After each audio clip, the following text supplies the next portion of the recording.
So, say it again. It's got like a little video camera capability. So they met and married where? They met and married in the Boston area, and lived up there. And Uncle Arthur was born first, and then Aunt Emma.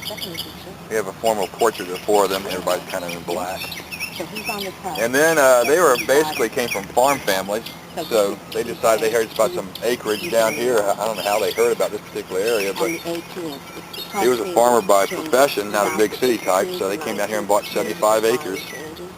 And what was the Civil War battlefield of Chancellorsville some 55 years earlier.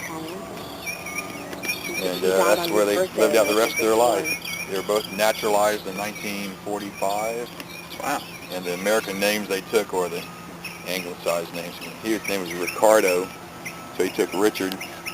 And nobody knows where the Royal came from, except I guess he figured he wanted to make himself, you know. Hey, and that's where Aunt Emily got her name from. And so the name, the original name at the time was Erminia. Erminia? E-R-M-I-N-I-A, Teresa, Teresa, T-E-R-E-S-A. So he was born on a town on the Adriatic? Yeah.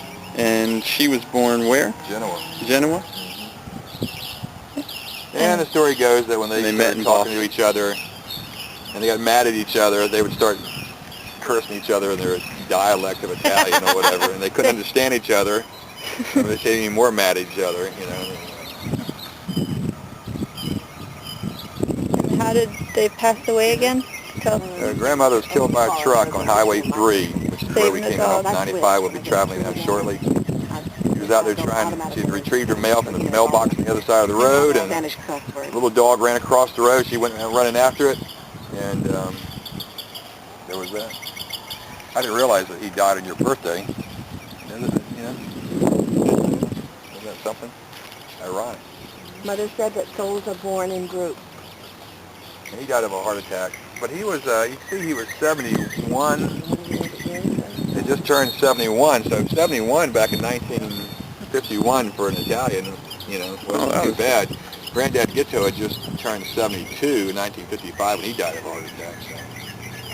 Still a long life. That was a long life for that period of time. And you figure, you know, these people came all the way across the, you know, the ocean. He actually went back to Italy to pick up some guy he planned to marry or whatever. And apparently, hey, I got ripped down. She changed her mind or something. She already married somebody else. So he came back to the Boston area. And that's where he eventually met and married Erminia. Here we are in Fredericksburg, Virginia. Oak Hill Cemetery. Oak Hill Cemetery, looking at Paul and Emily's grandparents, Paul Jr.'s great-grandparents' gravesite. Today is June 14th.